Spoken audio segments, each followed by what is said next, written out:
What's up, guys? Welcome back to the channel. Hey. We're just here in a holly jolly little situation. We got a Christmas decor up. Tis the season. We are coming on here with a quick encouragement for y'all, and this is what we are sensing out there for our YouTube fans. Let them have it. Let them have it. What are we sensing? There is somebody out there that needs to try again. Like, they need to try it again, and you need to have the courage to try it again, to have faith for it again, to believe it again, to believe back out there. that God is telling you it's a season to try it again. When you've tried 100,000 times, and Lord, I'm not going to try it again. Yeah, because you already put yourself out there. And you probably know nothing happened. Maybe it didn't happen like you thought it would. And you might feel a little embarrassment. You always got people squawking at you, people looking at you, trying to tell you, man, I told you shouldn't have did that. But the whole time you were following what you felt in your heart that the Lord was telling you to do. Exactly. And God in this season, and I know for us, is giving instruction. And we want to hear it. We want to pause. You know, sometimes we just don't want to slow down enough. Yeah. We can be kind of in a season of striving and just hitting it on the grind, doing the same thing. And you're like, why is this not working? And maybe the Lord is telling you it's a season of pause, rest, sit still with me for a second and listen so I can download new instruction for you. But then there is a time that all that journaling and all that praying and all that believing, you're kind of getting stirred up again. It's go time. Yeah, it's time to go. It's time to get out there. You did all the journaling. You did all the praying. You did all the consulting with wise counsel and bounce it off your friends. And now it's time to actually do it, to get out there and do it. Put yourself out there. Again, like we were saying, some of you may have already done this. And it's hard to get back out there and do it when you felt like it didn't work out. Maybe the first time or a second time or a third time. And it's the fourth time, and the Lord's saying, just get back out there. One more time. Will you trust me? Your lasso and get back on your horse and do something new. Way to keep it Texan. Way to keep it Texan. Y'all, if y'all didn't know, we moved out here to the country. Oh, yeah. And my accent is just changing. It is. Her accent and everything else. Well, it didn't really even change. I mean, everything else. Hey, you could take the person out of the city. You can't take the city out the person. That's so true. We digress. There is just someone out here watching, and here's the deal: discouragement and doubt can hit you so hard. We know that as seasons we've endured and been through, where you just I know for me personally is that I can even feel if I've tried 1,000 times and we're not seeing the results, and my mind is too fixated on results, that can get so discouraging. And God never calls you to just stare at results. One, you lose your creativity, you lose your passion, you can lose your reason of why you're doing things, and your motive. And just kind of fall into a tunnel. But what was that? a tunnel. I didn't quite get that one. But even this house. So we are sitting in a brand new house that the Lord has blessed us with. And if you have followed our journey, even in the past 5 years. That's what I'm saying. In the 5 years, we had sold a house almost 6 years ago. And moved into downsizing, apartment life, and our whole life has been rocked by that journey in good ways and wild ways. But there's always a point where you're like, I want to move back into a house. And we would literally get out to the area we are currently in and go check out houses. And not even to get too deep into that, because we will tell you all the stories, but as you saw, we looked at houses, we got on lists to purchase homes. It's our journey was like this. a straight roller coaster. If you've been following along, we've been up and down we're going to start looking for houses. Oh, move back in another apartment. Yeah. Oh, let's look again. Couldn't find none. It didn't work out. Oh, I think we're going to move to another state. Yep, almost moved to another state. And we literally did. Almost did. So our journey's been like this. And, at the time, and in our case, we're like, I mean, do we need to just stop all cold? Just stop completely and let's not worry about it. Like, you get discouraged. Yeah, That's a natural behavior that comes with a lot of disappointment. Mm-hmm. Like, you can get discouraged. And we were discouraged thinking, like, maybe it's not going to happen for us in Texas. Maybe it's not going to happen for us. Maybe that's a dream. Maybe we need to let it go. Maybe, you start thinking all these different things. Yeah. But in the midst of all that, we still had, like, we feel like God gave us a promise to hold on to, that He was going to give us something better than we had. Y'all. And let me just say, hold out. Yes. And don't settle. We sound like a broken record on this channel. But do not settle. When God is closing doors, just go, okay. Thank you, Jesus. Yeah. That was not from you and you have something better. And people think God won't slam that door in your face. Oh. Like, he going to close it gently sometimes. And sometimes you got to slam that door right in your face and almost hit your nose. Because you're that close to it. Nip it off. That door needed to close, and God's going to completely shut it to where you're like, oh, I get it now. Oh. That's what the stubborn people like me. Yeah, it's That's okay if you don't like get it at the moment. Yep. But then I think a lot of those doors can be shutting. And what's that verse when hope is deferred? Yeah. Wait, a dream is deferred? I don't know. Comment below if you know this verse. Cause no, I know. I don't. Y'all, I'm a Bible scholar. So the point is, when a dream is taking too long, your hope you can grow sick in your heart because the dream is taking so long, and you can stop trying. You can literally stop getting out there. You can kind of get into a little isolated time of just, well, I guess God don't want me to have this. I guess nothing's going to happen to me. I guess He don't want me to be married. I guess He don't want me to have that job. I guess, and then listen, if He don't want me to have that car. He don't want me to have that car. He doesn't want me to be healed. He doesn't want me to get freedom in this area. He doesn't want, and then listen to your words. Your words start getting in agreement with the opposite side, the wrong side. Because if there is power and there is life and death in your tongue, then you start getting agreement. So we're here to say, don't get in agreement with that side, and get back up again. Get back up one more time. Try it one more time, wherever that is. One more time. Whether you out there applying for jobs and you applied to 1,000 of them and got all rejected. Which you know about. Which I know about personally. This. I've done that. Whether you are hoping to get married and relationships haven't worked out for you yet. That guy he wasn't about it, and he didn't pull out the ring and say, hey, get on one knee and say, hey, you about this life? That's a bummer. No. The thing is, that's a bummer when you have been hopeful for a certain result. Yeah. Okay? So when the guy doesn't end up marrying you. Yeah. The girl ends up breaking up with you. Yep. That doesn't mean your heart's desire of marriage has gone out the door. And that's what people stop trying. Like, I'm done with love. Yeah. I'm done with it. It's just the result. Or you're not deserving of marriage. You're not deserving. He's the only one in the whole giant world of 8.7 billion people. I hate when people... No, hate. Hate is a bad word. I don't use that word.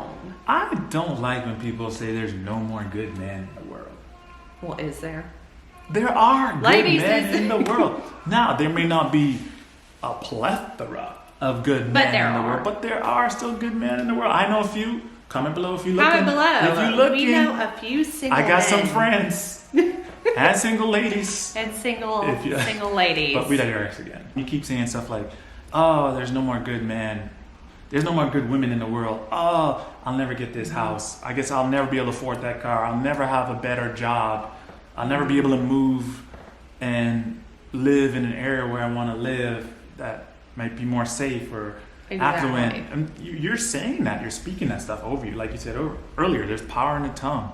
We have to watch what we're saying in these moments, in our down moments, in our moments where we might have got knocked down from trying and didn't work out. And we feel our lowest, and we can still trust God. If God's giving you a dream, if He's giving you a desire in your heart and He's leading you to do something, telling you to go and do it, we can trust that. Yeah.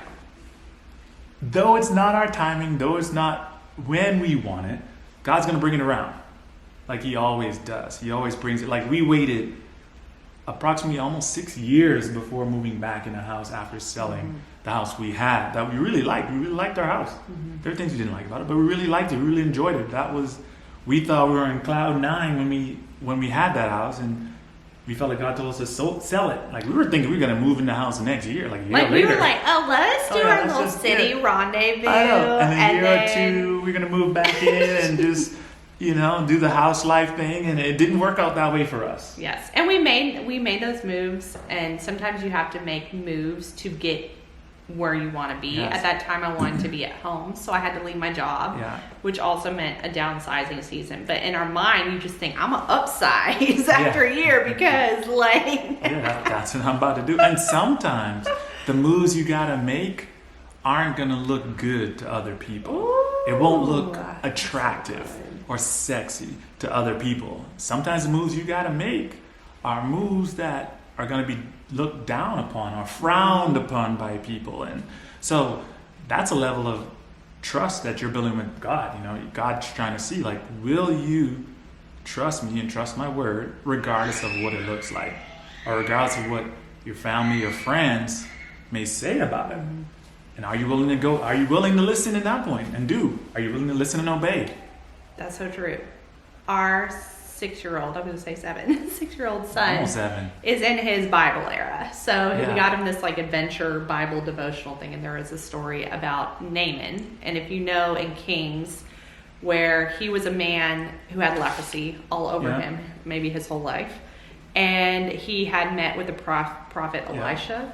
And he was a man of stature. And he was a man of stature. Yeah. He was like who's who of the community. Yep. And Well known. the prophet told him he would get healing if he stepped his, I say it's his toe. You see his toe. I say the way I remember it, I thought he had to just get in the water and just dive on in there, just I think submerge himself. his toe had to piddle paddle in that water. He had to cannonball his way into that lake. Oh no, the river. Was it River Jordan? Yes. It had to be River Jordan. And Zane, our son, remembered. Hey, that's why he's the GOAT. He called it It's the even in Michael the Jordan Bible. River. The Michael Jordan River. And our son Did you knows know it. he said that last night? I heard him say that. The Michael He was Jordan like, oh, the Michael Jordan River. See, he knows. Hey, Trina Malayan, y'all. Torino. The real GOAT. So, Naaman Don't try to comment below talking about LeBron's the GOAT now. But he did mention MJ's LeBron. the real GOAT. He's a little torn though. Nah, see? I think he's got that young heart, and he wants to please you with the He's MJ. been talking them bad influences at school, talking about LeBron's the GOAT. But anyway, Anyway, the point is, Naaman up in the Michael Jordan River, and he's like, I gotta dip my big toe in there? No.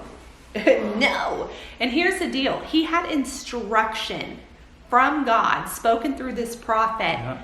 Prophet. Not a prophet. A prophet. He's a prophet. That's another level. More holy. More holy, guys.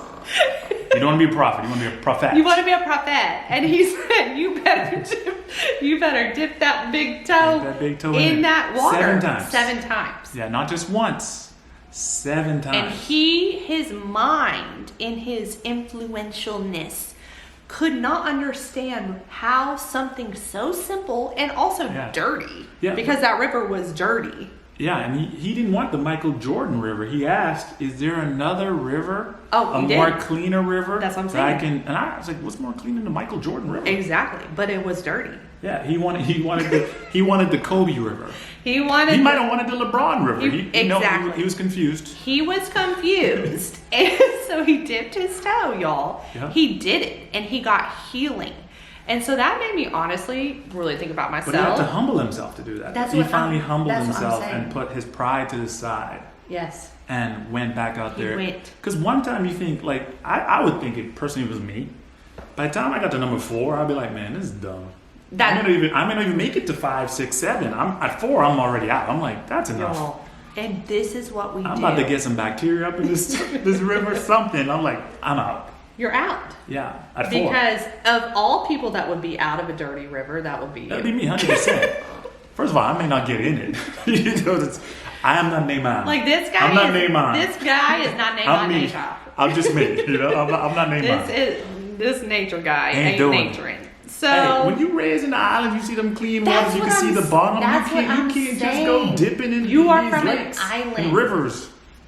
Anyways, guys, the point is, how many times in our life has God given us simple instruction that we overcomplicate? Like, hey, you should get dressed up and head on into church today. Or you should get out of your pajamas and go meet somebody. Or you should sign up for that class you've been wanting to do. And guess what? Quick story. If y'all might have heard this story before, but speaking of those simple instructions, right? There was one Sunday morning, I never went to church at 9 a.m. And I felt in my heart that I heard, get up and go to 9 o'clock service. Mm-hmm. I didn't know why. I get up, put on my clothes. Obviously, I was fitted, made sure I was fitted. I felt I need to look good. And guess who was at that service and came down the aisle looking for a spot to sit, and there was an empty chair next to me. You better tell us who. She was there, and that was one of the first times we actually sat together. This was like before we started dating. Like we barely talked, and this was the first time. But had I not listened to that small inner voice inside me saying, hey, you need to go to 9 o'clock service. I always went to 11. That was a popular one. But you need to go to 9 o'clock, the one where people don't even go to, the empty one, the one I got to wake up early, brush my teeth, do all that good stuff, and get out there. So you only brush your teeth early in the morning? 100%. Only early in the morning. But if I had not listened... Good thing I met you when you would brush your teeth. But that was the conversation... No, thank you. Keeping it fresh. That was the conversation that kicked it off for us. But let me take it higher. Okay, higher. I never had gone to that service. Look at that. That's right. Literally, the Lord woke me up. I had an outfit in mind, and I just got up. Like, I'm not even an early riser at that time. Like, Lord knows. Wait. That time? At that time. Okay, I thought you said at that time, as in your early riser. How early was I up this morning? 5:45. I just told a friend the other day that I'm in the 5 a.m. club, and they literally gasped because they know that's early. She was visiting. She's been visiting the 5 a.m. club, guys. Okay, guys, when God says, get up and go, you cannot use the complexity of your Harvard brain to try to figure out why He's asking you to do something that does not make sense logically. And that is where we stumble all over ourselves, and we miss it because it was so simple. Like it's just too complicated. We're like, no, you wouldn't tell me to do and then you're arguing, and then so I even think about that with our house. Like, we had kind of given up for that year. We were like, we're content here, we're Lord, like we're just not. And literally one morning, both of us came to each other and were like, I think we need to go drive out there one more time. And this had been after probably 6 months or a year of not even of just not entertaining it at all. Yeah, and we there need was to drive a out. quickening, just drive out. And it's like, you can't shake it out of your system. You're like, okay, all those other times didn't work out, but maybe one more time. And it there's so many Bible stories coming to my mind, but I just think about that tiny little cloud in the sky when whoever it was reminded that I'm gonna check on this. Him and his servant person was checking on it over and over. There's no clouds, it's not gonna rain, it's not gonna rain. There's no clouds, it's not gonna rain. You talking about Noah? No. I gotta go to Bible school. Yeah, I don't even know what she's talking about right now, but the point sounds is, good. You can have just a tiny little seed still left to get back out there. Just muster up a tiny, even if you don't feel it. That's what I'm saying. Muster up a faith. Muster up the little faith you may have to get back out there. And one thing I'm going to say about that is when you have that quickening in your heart that God's telling you to do something, I would encourage you guys just to do it and not hesitate. Mm-hmm. Because your hesitation can maybe ultimately delay your blessing Mm-hmm. because through hesitation. I mean, I think hesitation is still unbelief, still disobedience, and you just want to get out there and go. And there might be someone in that moment that you need to talk to, someone you need to meet, someone that might be on the other side. Well, yeah, because God doesn't waste any a God of opportunity, our... a God opportunity, or a God opportunity, A a God opportunity that He's lined up for you, and He put it in place. He has all the pieces together for you in that moment, and if you just simply trust Him and try it again, you just never know how all things might intertwine. Algorithms just meet. Whatever happens, happens, and someone just comes and offers you a job. Someone just has a conversation with you and hand you keys to a car. Like, For you know, sure. these are crazy things, and I feel like for the person we're talking to, whoever stopped believing and you stop and we're out here telling you to try it one more time, I feel like something like that is happening. There's going to be something crazy like that, something amazing, and that's the God we serve, right? He can do Exactly. anything. So Yeah, like what's around the corner for you? That's so good that like God is saying, I want to give this to you. Here it is. yeah, Like all you have to do is get up and come grab it. And you know, like that verse in Proverbs that's basically like people are too lazy. They put the fork in the cake and they can't even put the cake to their mouth, so they never taste the goodness. It's like, oh, I have to do this step in order to get it. God, I thought you were just gonna bring it to me. exactly. I thought you were gonna bring it, you know. And it's like God's like, I am. You have to get up and start walking and believing that it's coming your way, no matter the time. Like Frederick was saying, no matter the timeline, you just keep believing. And the thing is, like, we're called to be the light and to serve people, and there's no wasted day. If you live with that mentality, and sometimes it can just be like my dreams, my desires, my thing, and it's like you're already enough to be a blessing to other people in your journey on your way to experiencing God's total fullness in your life. We're not just even saying this to y'all. Like, we're in the same boat because guess what? We're back on this channel. Hey, we're back. Trying it again. Doing it again. That's so weird.